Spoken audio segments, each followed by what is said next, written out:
We got it. Right, welcome to AmeriCorps members. As you know, I am Ilyas, your AmeriCorps coordinator, and we are here again today for our Life After AmeriCorps interview series.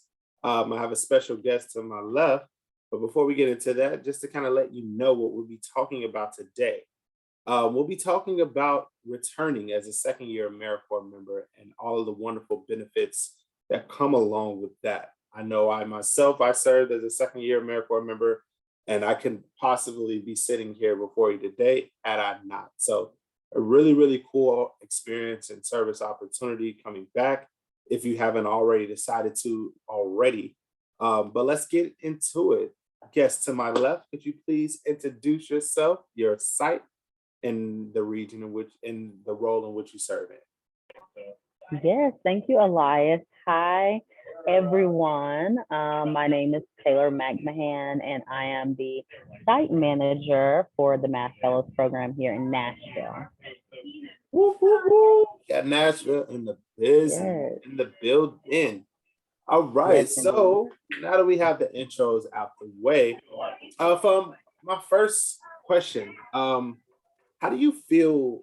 How do you feel like a person returning for a second year of AmeriCorps service could really benefit and impact them as a person and a professional?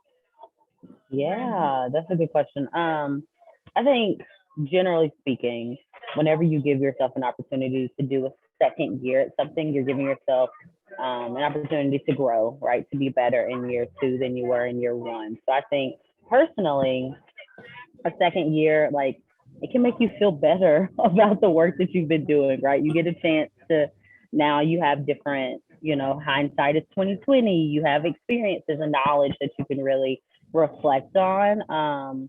But also like in year two, you've been able to see from your service year, what it was what the needs were that you had to fill, right? And what the gaps were.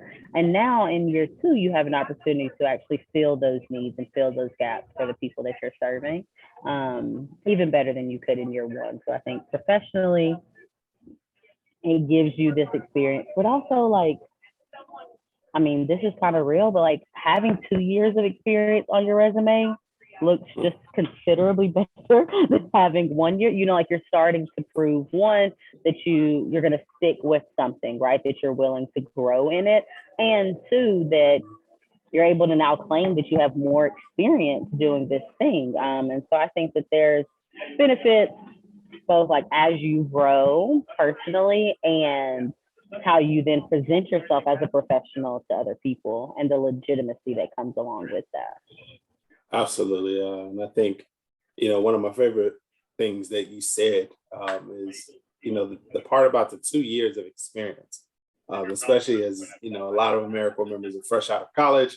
It's really Yeah, hard to get those initial first opportunities, and being able to say that not only did you do that first thing, but you were invited back and you had the opportunity to do it, you know, a second time, really, yeah, really says a lot without you having to say a lot. So that's really, really cool. exactly, exactly. Uh, so for my next question, from where you sit, in your opinion, what are Mhm. some qualities that you think AmeriCorps member, returning should possess that can make them, a star, like exemplary, Yeah. um, next year? Yeah, I think that initiative, I think, is a big thing because you are serving people and serving communities, and you really do have to be able to see a gap and to then have some drive to communicate that gap to someone or go ahead and try to fix the gap and fill the gap yourself. So I think having initiatives, especially initiatives to help, is one of the qualities and traits. I also think like having an open heart, maybe even more so than an open mind, but being able to connect with the people, being able to communicate and advocate for the people who you're serving, advocate on their behalf. Um, I think those interpersonal skills, communication, some of those other soft skills, that we're working on, and then I think really a growth mindset. I know we talk about it in education and things a lot, but I do feel like returning for something, like your goal should be to have even more of an impact, to grow even more, and having that growth mindset of like, even if you had the best first year you could have possibly thought about, how can you continue to push yourself in year two? Or maybe, your first year wasn't exactly what you wanted it to be, and identifying what resources and what support you're going to need to help be, who it is that you want to be in year two. Awesome. I really love what you said. Not only about having, a growth mindset and be willing to challenge yourself next year and grow. We need to grow, but also that bit about serving with an open heart and an open mind. I know that was one of the very important values of the organization that I served with when I was an AmeriCorps member, and I couldn't agree with that more myself. And so, what can folks do? Should they be interested in returning for a second year, or if they have already accepted and are preparing for a second year of service, what can they do to really find perspective and kind of go after this opportunity? You said, what should they do to go after these opportunities to serve a So second yeah, year? how should one pursue coming back for a second year, and if they have Yeah. already, what could they be doing to prepare themselves for next year?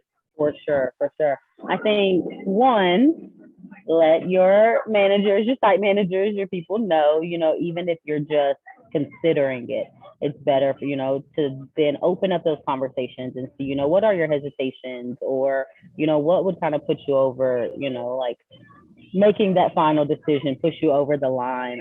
So I do think, having conversations with your site manager and the people who know you well and are close to you to get their input.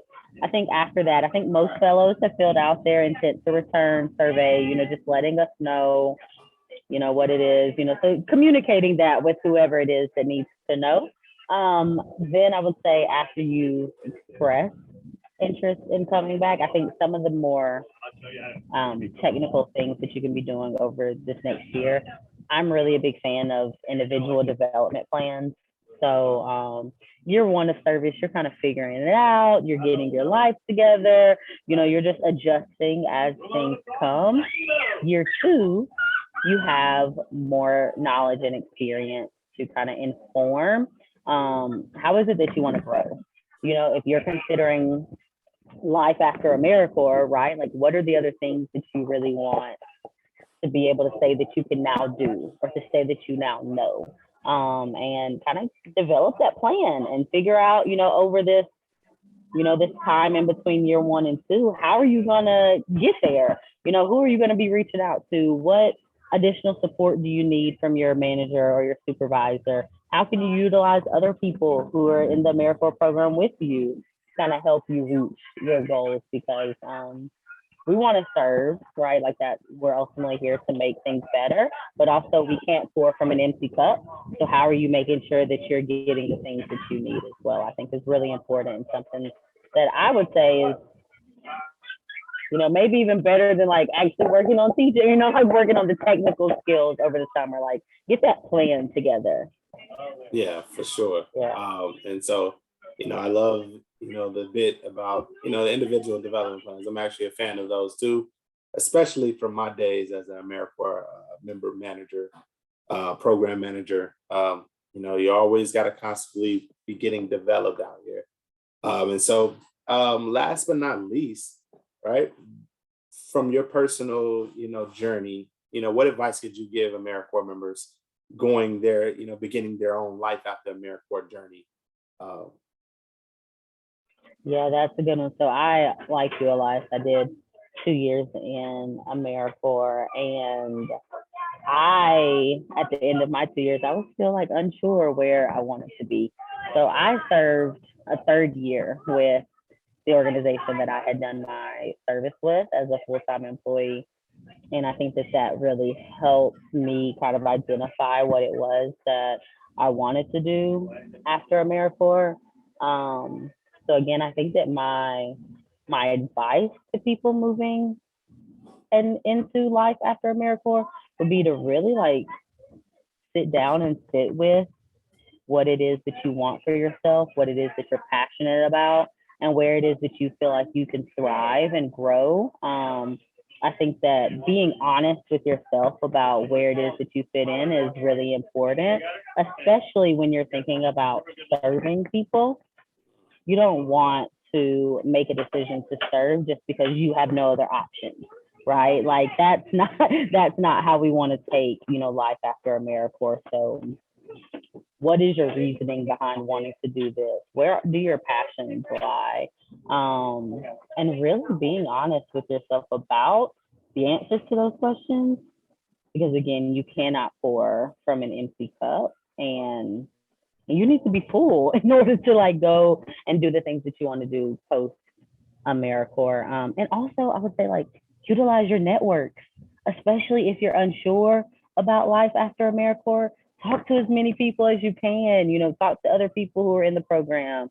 Ask your site manager or your supervisor if they know of alums who you should talk to, who maybe did the things that you're interested in.